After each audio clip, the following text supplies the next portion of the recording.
The empowering word will begin shortly. Prepare your glass of water for the prayer at the end of the program.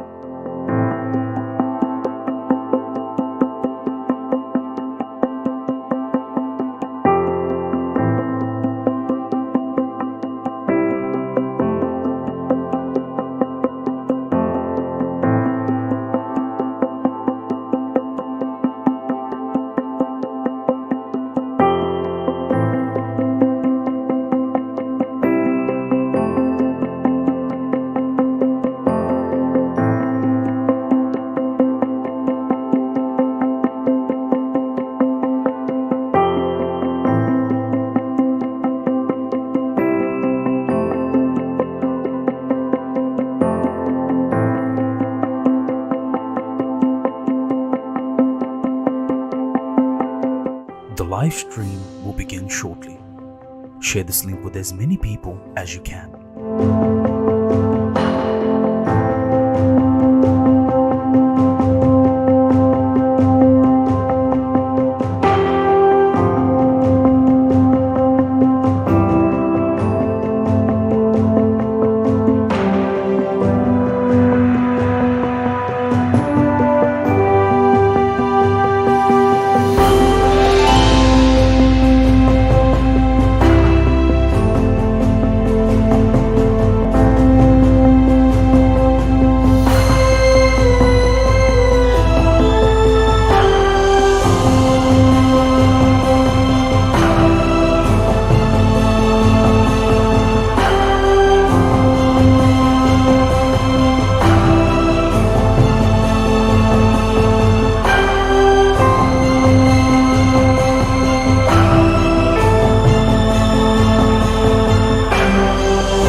The empowering word will begin shortly.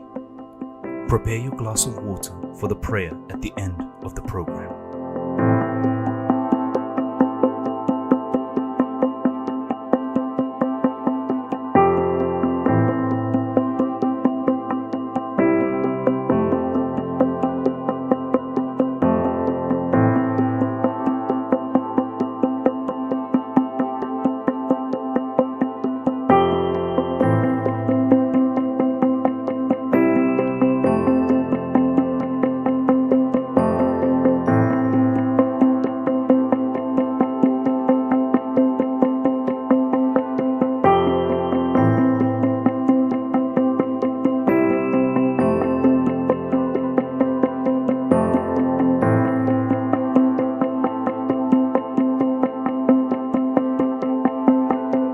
The live stream will begin shortly. Share this link with as many people as you can.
The empowering word is brought to you by the Universal Church.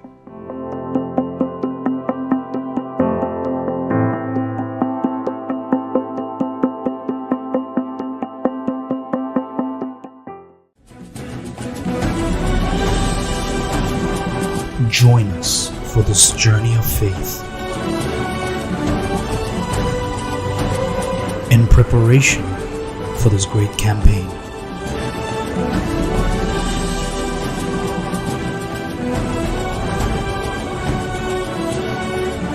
Empowering Word at 9. God has been doing wonders throughout the world. God has been doing marvelous things, and He wants to do the same in your life. Welcome to our journey to the Solomon Temple. I call those whose request will be taken to that holy place on the 7th day.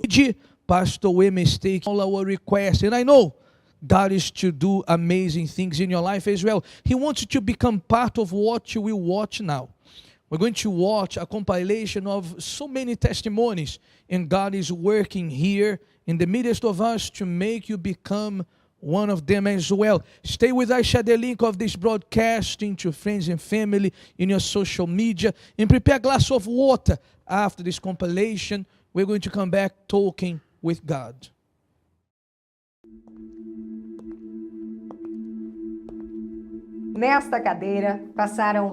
Dozens of people have sat in this chair. Collectively, they have traveled nearly 4,000 miles from all over the country to bring to you stories of real life, illustrating what God wants to do in the lives of all those who place themselves before Him. From so many cities, with so many stories that have inspired us and certainly made us reflect. Now, I invite you to watch a little of what we have seen and recorded in this walk of faith. Some of these stories have been from people who have experienced the most profound misery, people who were mixed in with waste matter, who felt like a part of the streets, people who had nothing. When I was 10 years old, I ran away from home. I went to live on the streets. I would sleep on cement on top of cardboard. The cardboard would keep me warm. When I was 16 years old, I became pregnant, and I didn't even know who the father was. I remember being seated under the bridge one day, and a woman, a madam, passed holding a dog in her arms. I wished to be that dog because of all the humiliation I had gone through. I know that these pictures are shocking, but this was our reality. Crack took me to the point of being homeless, of me having to steal every day to sustain my addiction. We even sold drugs together, but he preferred to steal, so we started stealing together. Instead of one crackhead, there were two crackheads. A couple of crackheads. It was in that fountain that I used to bathe my children, and we used it as a toilet. This bench was my friend, my mattress. I slept on the bench and hugged my two children under the bench. If the summer would take them away, we would sleep the whole night there. In those times, the nights would be frosty. I had no option but to give them alcoholic shots to warm them up. I used to place them inside a bin bag, wrapped in newspaper, wrapped up to their necks so that they didn't feel the cold. And we slept bundled together.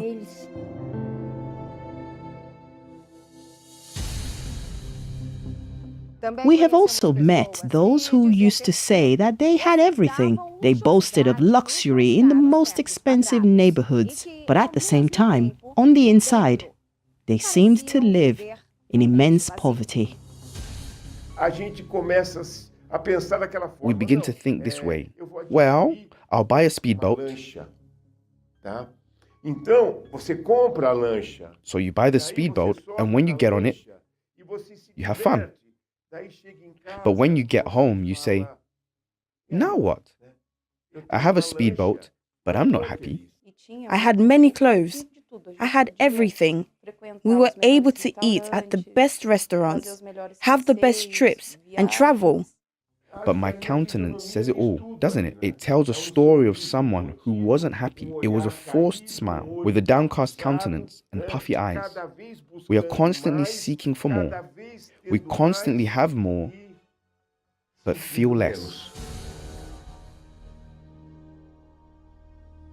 What for many is a reason for leisure and even synonymous with pleasure is an uncontrollable act for some, like the story we heard from a person who had been altered by a destructive obsession. I began doing anything for Ponte Preta. Anything. Absolutely anything. I would spend my entire salary. I would do everything necessary to. Whenever I saw someone wearing a jersey from a team that was not Ponte Preta, I wanted to fight them. Wanted to go after them. I even took bricks to throw at rival fans' heads. At one point, I got a tattoo. I got this tattoo in honor of Ponte Preta. This team was my wife, my God, my everything. Stories that tell of the past of those who were even a menace to society. I had no boundaries to the point of getting arrested more than once within 1 week. There were 17 court cases. It was one court case after another. I went beyond the boundary.